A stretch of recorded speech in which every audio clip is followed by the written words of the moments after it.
What's good? Welcome to part 2 of my recap of Windup Watch Fair Chicago and the watches that stood out to me from the fair. Now, if you're a fan of Japanese watches, you might just be familiar with this brand. No, not Grand Seiko, but Minase, who also just happened to use Zaratsu polishing on their cases. As you can see, though, these watches very much have their own distinct, unique character. They're not anything like Grand Seiko. The watches play with facets and hard edges while also maintaining a softness, especially with the curvature of the crystal on watches like the Five Windows. Now, the reason why this watch is called the Five Windows is because its case structure actually has all of these different windows on the sides of it that allow you a sideways look into the movement, which is very cool.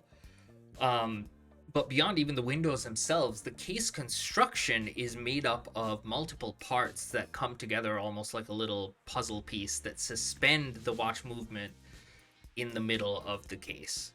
Now, all of this may sound a little obvious, but when you look at the watch on wrist, you can see your wrist through the watch face, and it's not because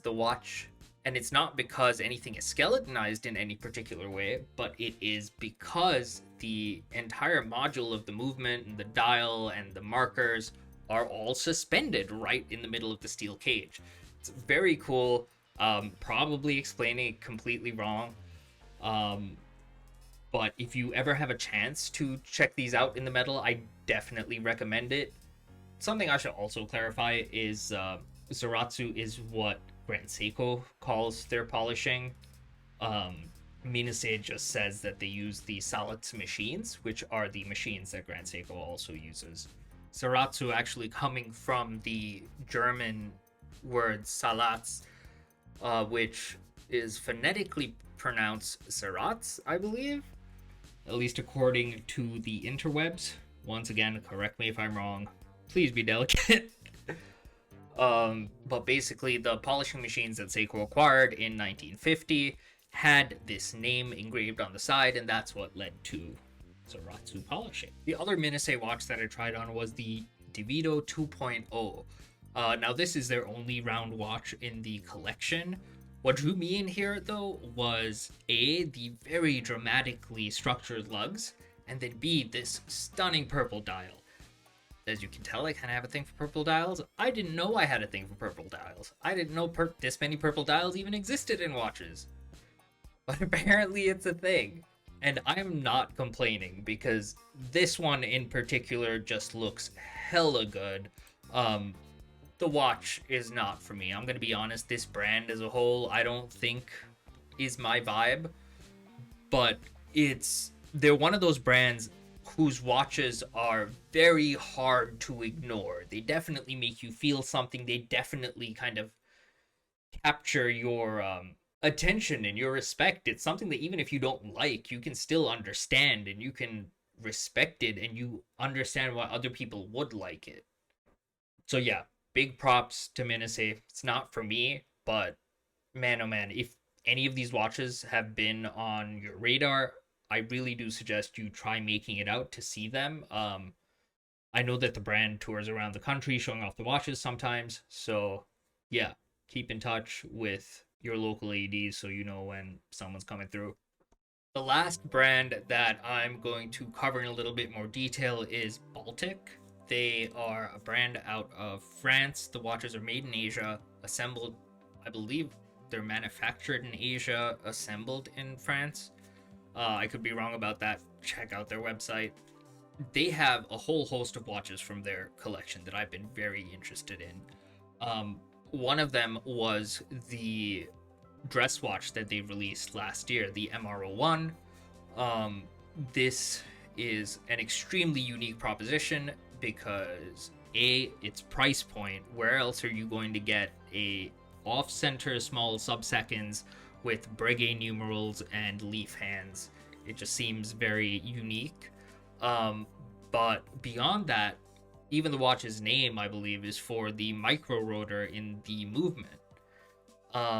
There's so many names I'm butchering today. the Hangzhou Caliber 5000A. I don't know what the long-term viability of this movement is. I read a lot of stuff on Reddit about how it's the type of cheap thing that is likely going to just be tossed out and a new movement dropped in. To me, that kind of goes against everything that I love about watches and the reason why I kind of collect them in the first place. So I'm a little hesitant there, but it was really nice to get hands-on time. They're very good looking in the metal. I will say that the only thing that frustrated me was that it didn't have sapphire glass, but seeing it in person, I feel like I can understand the Hasilite. It definitely gives it a character that it wouldn't have had with the sapphire. If you checked out the Sapphire Sandwich and the Hasilite Speedmaster, then you know what I'm talking about. Side by side, there just is kind of a difference that is a little unexplainable. But yeah, overall, I like the watch. I really do like the Breguet numerals most of all. That Open 6 is glorious. The Open 9 is lovely. I like the wide, flat, very slim crown. The watch, to me, brings up a lot of vintage Patek vibes. And I don't have vintage Patek money, so for around $550 US, I feel like you can't complain too much. But as much as this was the watch from Baltic that I expected to feel like was the most me, it was definitely something else that caught me a little off guard. Baltic's series of dive watches are known as the Aquascaf, and one of those variants is the Aquascaf Dual Crown, which is meant to mimic a super compressor style case. To clarify, it's not a real super compressor, it's just meant to look that way. But man, oh man, this particular version with the black PVD looked so good.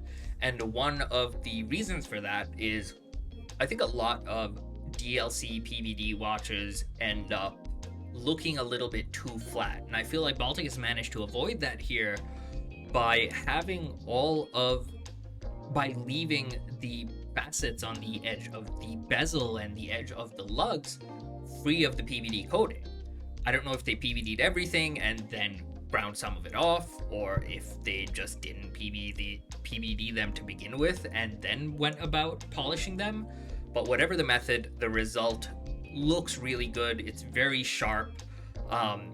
It avoids that flatness that you get from a lot of blacked out watches. But I will say that at times it almost trips you out and looks like you can see through that part of the lugs. But overall, this was just a very, very cool looking, stealthy, badass kind of beat shit up watch. It's 650 euros, which is without VAT. I'm guessing it's probably around like $680. Whoa, never mind. The exchange rate is, I guess the euro's not doing too hot right now, so that is $637, and that's definitely worth it if you ask me. I also did get to see Baltic's bronze Aquascaf with the black dial. This is a watch that I really liked when I saw it online. I will say that in person, it definitely still is very cool, and it has a lot of the similar measurements, 39 millimeters, 47 lug to lug. I think it uses the same case. But there's something about it that almost feels a little too old. And that would make sense with the material of bronze not necessarily being something that we use in our modern everyday lives. And I think being so captivated by the very modern, stealthy feeling of the dual crown, the bronze just didn't shine to me the same way. But that's going to be entirely personal preference. Overall, it was a very cool watch. Okay, this is the segment of the video where basically I don't have too much to say.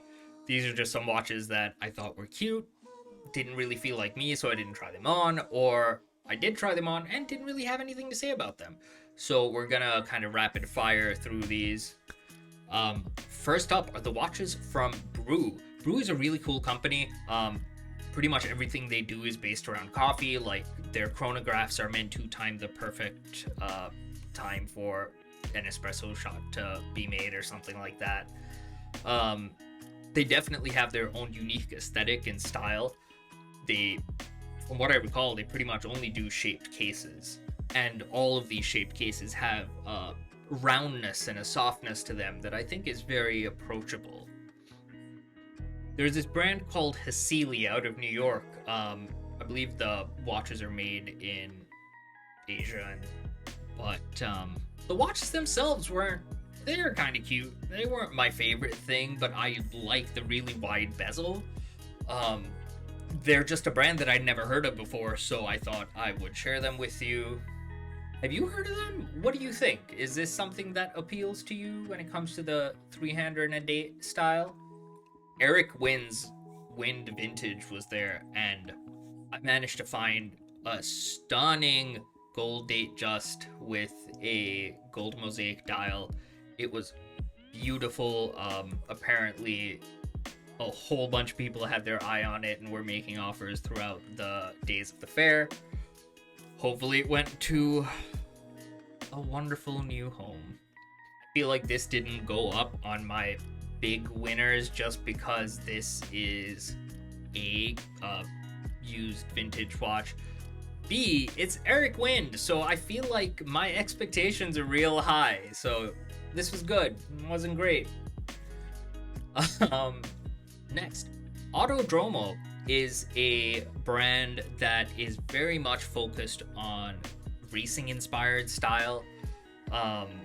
They do a watch, I think it's called the Autodromo Group B, that almost looks like, frankly, a lot of their dials almost look like dash gauges. Sorry, gauges on a dash, which I think is really cool. But it was unfortunately the case that trying on all of their watches, none of them really fit me. If you do have a bigger wrist, definitely check them out. They are very cool. They come in a lot of fun colors. And they feel pretty light on the wrist. Haim is a watch brand by another Chicago local, so I was very interested to get my hands on them. I believe their watches are... I gotta stop saying I believe shit and actually Google it. Yeah, I was pretty close. So the Legacy chronograph is $500 and the Legacy SE is $525. The SE is basically just kind of dial variants. There's a black gilt and there's a salmon dial. These watches were pretty nice in the flesh. I feel like with the wrist of my size, it's pretty hard to find chronographs of a decent price that also fit me. This seemed to work. It was pretty on the edge, but it was overall nice to see a brand out of Chicago doing some cool things. So I'll definitely be keeping an eye out for what they're doing.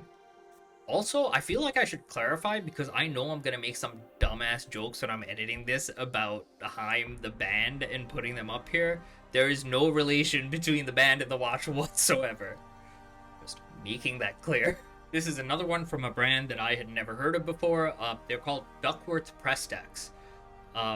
It's got this cushion case, glued hands, this enamel style little stepped dial, which is based on a pocket watch from the owner's great-grandfather, maybe? But this is another one of those brands that used to exist a very long time ago, kind of went under and has been resuscitated for the modern age. But I just thought this was something worth sharing because I really do like the cushion case shape. It's a little too big for me, but if this is something that you're into, kind of like a Panerai but dressy, it's worth a shot checking them out. Next, there were watches from the collaborations that the collectors group Collective Horology has done with a series of different brands.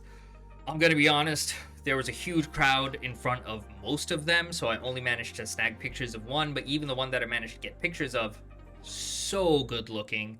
But it is this absolutely stunning Zenith El Primero. Apparently the idea here was to kind of capture that Silicon Valley modern tech design idea with this watch. And I think it comes through with all the very clean monotone white and grays. It just was a very kind of strangely sterile looking watch while still being without being cold at all.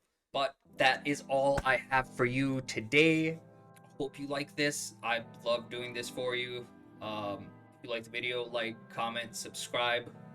Anyway, folks, thank you so much for hanging out. Thank you so much for sticking it through the entire video. Thank you for being here. Thank you for your time. Thank you for being you. I hope you have a good one. Peace.